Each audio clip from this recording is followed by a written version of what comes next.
is very early on a Saturday morning, like 6:30 a.m. early, but working on my truck, and I'm putting in a rear main seal, and while I'm in there I'm putting in a new torque converter. But while I'm in that far, I'm going to go ahead and drop the oil pan, make sure there's no metal shavings, none of that in the oil pan. It's got 160 some thousand miles on it, so you know, I would hate to be this close to it and not do it. Any of you who follow my Instagram, you know that I got a Circle D.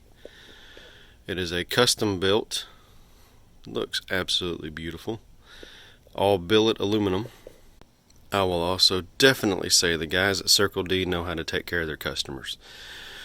So I've got new bolts with Loctite, which I already have Loctite, but most people don't. I've got a koozie, got a pin, and I've got a t-shirt, which is awesome. It is oil pan city under here. So I'm going to show you, there's my tranny pan. It may not look it, but that's a fairly new pan, and it is greasy. It's kind of hard to tell here, but it is greasy. I'll get some better shots as the day goes on, but now it is time to start unbolting and all kinds of stuff. So I got to get this thing up in the air.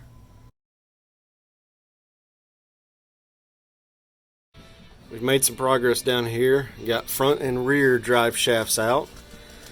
Since I have the aftermarket deep pan oil pan for the tranny, I've got to pull it out. I've got the factory steel one somewhere. I thought it was right here, but it's somewhere. And I'm going to go ahead and drop this, put the steel one on, so that we hopefully do not have to pull the exhaust. We are looking to find how to pull the tranny without pulling the exhaust, and there's not many videos on how to do this. The shop manual that I have is very lacking, and it's the Mopar shop manual. Shame on you, Mopar.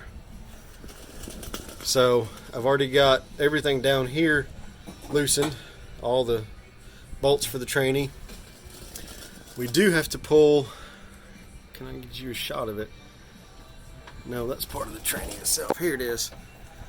That the shop manual calls a functional dust cover. That has to come out.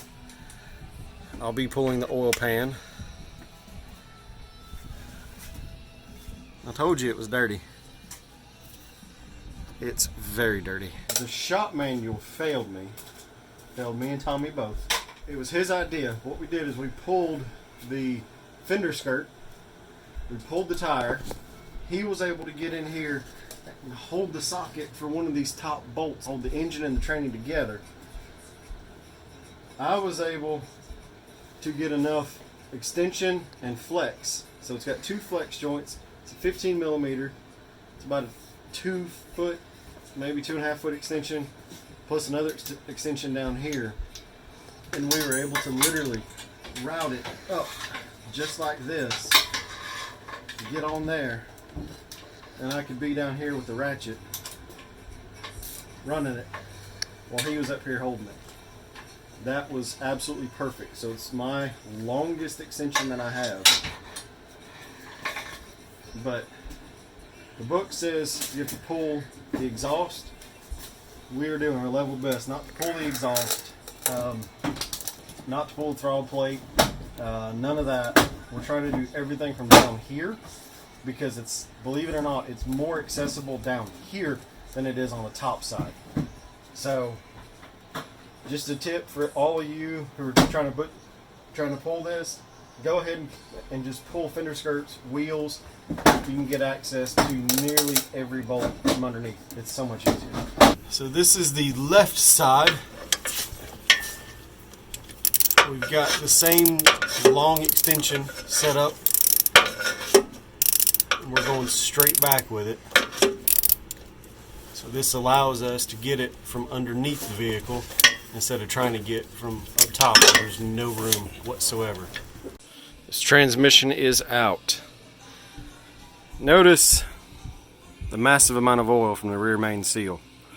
I knew it was going somewhere, so it's going there.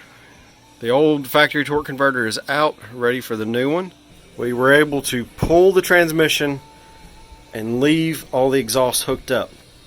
So we had a jack right in front of the exhaust to hold the weight of the exhaust. Me and Mike were in the back holding the weight while Tommy was pushing the transmission back. Then that's where it got interesting. Wound up, since I have an aftermarket oil pan for the tranny, I put the factory steel one back on and we rested it on this cross. But there was enough room to pull it out all the way back. We did pull out all the cross members so that we could get it out. But we got it all unbolted from the bottom side like I was showing. So all that did work. Like I said, the exhaust is still held in there, so I'm not buying exhaust gaskets or anything like that. It is out. Now time for rear main. Here is the new rear main. Got this off Parts Geek, and it is a rebuilt, or it's a new part, but it's re-engineered. It's got a different seal surface, so it's not supposed to leak ever again.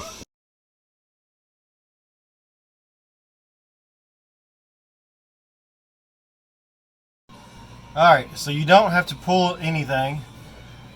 This will fit in and out. You just have to play with it. You have to wiggle it back and forth.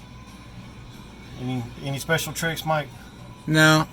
Just gotta get your transmission cooling lines out of the way and your oil pickup.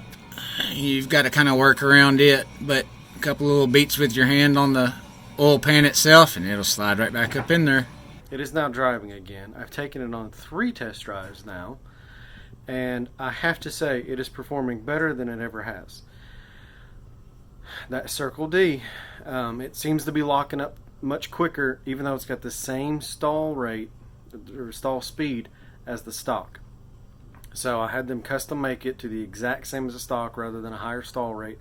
I'm not racing. I use my truck for pulling, and honestly, the factory 12 to 1500, you know, it was still slipping quite a bit.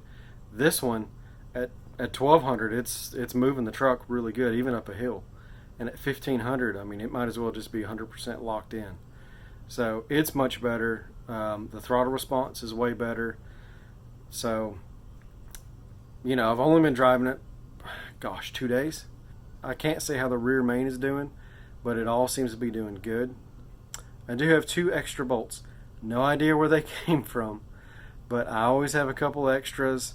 I've looked all over. I can't find it. I'm going to look again just to see if, you know, maybe I've missed it, and just looking at it after I haven't looked at it for a little bit, maybe I'll find them. But they're big bolts. I mean, they're that long. So they're pretty good sized bolts. It's 2 that are really coarse thread. Don't think it's any that hold the engine and tranny in, because I mean, we already looked, we got all them in, so I'm actually not sure what it's supposed to go to. Who knows? In my shop it might have been something that was left over from another project. But anyway, so that'll wrap up this video. I know that I didn't video a lot while we were working. We spent many hours on Saturday working on it, worked on it on Sunday, worked on it on Tuesday night, worked on it on Thursday night, finally got it all back going. So it was a long haul, and it was one of these that I just didn't have a lot of time to video. Hands were greasy. I was trying to get my oldest son to do some videoing, but he was too busy playing Fortnite. So, you know, that's life. I wish I could have videoed more. Oh well. At least we got a few tips in there. We learned a few things, so hopefully that'll help y'all. Thanks for watching.